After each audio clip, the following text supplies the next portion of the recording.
comércio de escravos foi importante para a ascensão e consolidação do capitalismo, né? Porque já houve essa discussão, né? Eles falavam que, não, capitalismo e escravidão são contraditórios e tal. Hoje em dia a gente já tem trabalho suficiente mostrando que não é assim. Então não existe essa contradição entre liberdade, escravidão, capitalismo e escravidão. Hoje em dia a gente já tem uma consciência muito grande disso. Então vamos lá, pessoal. Professor, só a minha defesa. Não, eu não quero ouvir sua defesa, cara. Eu não estou obrigado a ouvir você falar nada, ok? Tá, então o senhor fez todos esses ataques e eu não posso falar. Fala para o seu público. Então tá vamos bom. Lá. Eu vou bem justo isso aí. Pela nossa bibliografia.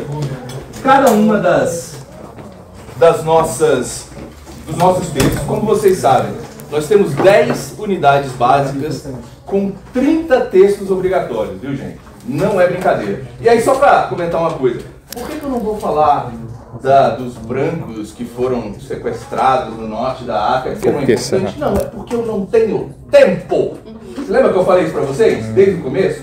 É matéria demais, são 30 textos obrigatórios, a gente não tem tempo para ficar. E se eu tivesse tempo, claro, não porque isso não é importante, mas eu ia falar mais sobre o Islã, eu ia falar sobre os Kiswahili, eu ia falar sobre o Zulu, sobre o Mekefani. Se fosse para falar sobre branco na África, que tem um monte, falava sobre os Boers. Vocês conhecem os Boers? Que são os descendentes dos holandeses que foram para o sul da África no século XVII, criaram uma própria cultura lá, né, que virou os Afrikaners. Né? O Elon Musk não é africano, o Elon Musk é africaner, tá ligado? Os caras têm a própria língua, a própria cultura, e eles saíram num track pelo deserto da Namíbia até chegar no sul de Angola. Uma história super interessante, super rica de brancos na África. Mas por que eu não vou falar? Porque eu não tenho tempo. E aí, lógico, entre falar da relevância do mercado de escravos brancos no norte da África, essas mulheres que eram transferidas para haréns, tudo muito importante. Mas entre falar isso, que é pontual, e falar do grande sistema atlântico de comércio de escravos,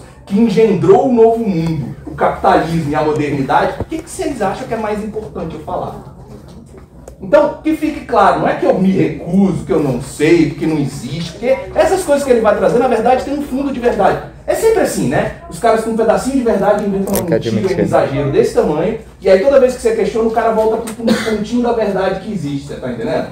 É verdade, existiram várias dessas coisas que ele vai falar. Isso são estudos sérios. Só que o cara nem sabe qual é o contexto que ele está usando aqui, né? Só fala o talking point e vai pro próximo. Porque ele também não quer ouvir a resposta do anterior, ele só quer passar pro próximo, ele só quer jogar o próximo. É isso. Bom, mas vamos lá para as nossas unidades. Hoje, então, eu vou passar pela bibliografia e falar um pouquinho sobre a leitura acadêmica também. Então, vamos lá. Como vocês sabem, são 10 unidades, 3 textos por unidade. Começando com a unidade 1, o que é História da África. Unidade 2, nós vamos falar sobre, chama-se Por uma Nova História da África. E aí, vejam vocês, tem o termo nova história aí, não é à toa. Vocês já devem ter estudado um pouquinho sobre a nova história, né? Que é a renovação da história no século XX, que já não tem nada muito de novo, já tem quase um século aí, né? Mas então a gente vai falar de uma nova história da África. Porque vejam bem, a história da África não é novidade. Heródoto, no primeiro livro de história, já falava de África, seja lá o que ele considerava África, né? Então, isso não é exatamente uma temática nova, mas foi totalmente renovada, principalmente a partir da metade do século XX, com as independências dos países africanos e tudo mais, e a gente vai ver a ascensão dessa historiografia realmente africanista. Na unidade 3, aí o negócio começa a ficar sério, que a gente vai começar a falar de oralidade e história da África. Unidade 4, nós vamos falar sobre cosmologia e religião na África. É uma dessas grandes questões, né? Existe religião na África? Existe uma religião africana? É preciso a gente falar mais de religião africana? Porque isso já foi um conceito importante, ainda é. Né? Então a gente vai discutir todas essas questões. Eu vou apresentar para vocês o conceito de cosmologia.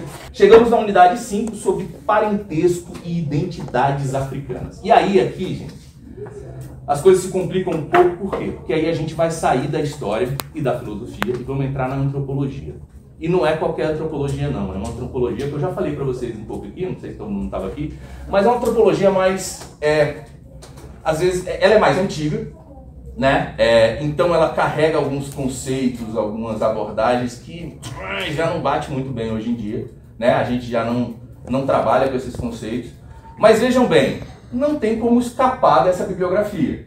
Até porque algumas dessas sociedades que esses caras estão trabalhando já não existem mais. Então o trabalho deles, de um trabalho secundário, meio que virou uma fonte. Você está entendendo? E aí a gente vai discutir essa nossa necessidade de ir a esses trabalhos clássicos, esses caras que têm um trabalho muito bom, mas ainda com a linguagem, né, uns conceitos que já caducaram, alguns deles, e como é que a gente vai retirar dessas obras o que é interessante pra gente, o que a gente ainda pode utilizar, né? E porque como eu estou falando, muitas vezes a gente não tem mais a opção de fazer essas pesquisas novamente. Essas pesquisas estão feitas e a gente vai ter que lidar com o material que a gente tem. A gente vai ver o texto da professora Selma, que acho que eu falei para vocês, foi uma das pioneiras da história da África aqui na Universidade de Brasília, foi minha orientadora, e o texto dela é um contexto completamente diferente. Como eu estou falando, a gente está saindo da antropologia e entrando na história, e ela vai falar, na verdade, dessa região de Angola, do reino de Angola, né, durante o século XVIII. O texto dela chama-se Parentesco, Comércio e Gênero na Confluência de Dois Universos Culturais, África e Europa. Né? Ela vai falar desses comerciantes europeus que vão chegar na costa da África e vão querer se inserir nas redes de comércio local, como? Casando-se com mulheres importantes locais, certo? Só que aí essas mulheres muitas vezes sobrevivem a esses caras e acabam se tornando grandes comerciantes elas, né? Imagina o choque do cara, comerciantes de escravos mulheres negras. Isso existiu, tá? Estoura a cabeça de qualquer cidadão desses, não é não? Aí, unidade 6, escravidão na África. Vai ser ótimo essa unidade. Para essa unidade, nós vamos ter aí, cara, a instituição da escravidão não é única. A gente está falando de um continente de centenas de anos. Nós somos historiadores, ou seja, essa instituição vai mudando. E a gente, no tempo, a gente consegue rastrear essas mudanças e essas adaptações. E é justamente isso que a gente vai falar, discutindo essas questões da escravidão, do ventre, produção e da reprodução escrava, o conceito de escravo, um conceito que não é africano também, né? Não sei se vocês sabem, vem de eslavo, slave, né? Ou seja, olha que loucura, era aquela ideia do branco europeu, era o conceito de escravo, e acabou que na mentalidade comum aí se tornou o negro africano, né?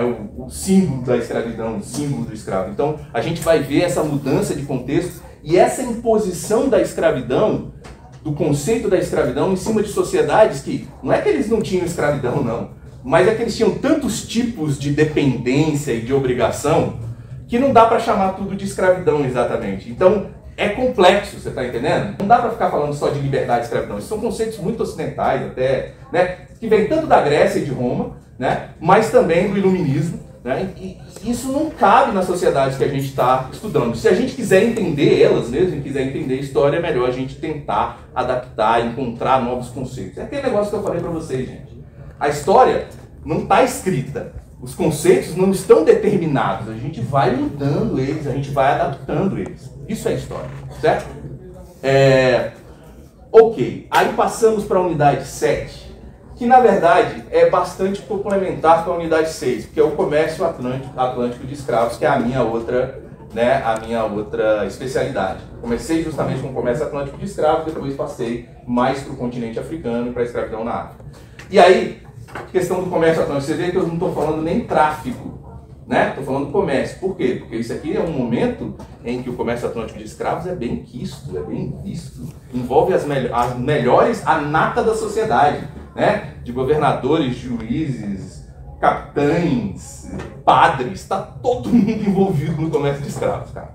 Tá? E para essa unidade eu tenho que tomar cuidado porque eu costumo me perder dela de tanta bibliografia e de tanta coisa que a gente pode trazer para a sala de aula, né? O comércio de escravos foi importante para a ascensão e consolidação do capitalismo, né? Porque já houve essa discussão, falava que, não, capitalismo e escravidão são contraditórios e tal. Hoje em dia a gente já tem trabalho suficiente mostrando que não é assim, né? Inclusive você vai ter assalariados, escravos e indentured servants, que eu vou falar depois o que são meio que escravos brancos mesmo, os caras que vendiam um contrato e que acabavam sendo obrigados a viver em determinada região por causa desse contrato, esses caras vivendo todos juntos e trabalhando juntos, né? Então não existe essa contradição entre liberdade, escravidão, capitalismo, escravidão. Hoje em dia a gente já tem uma consciência muito grande disso, já tem material bastante para discutir isso. Embora o comércio de escravos não fosse o centro da discussão, o centro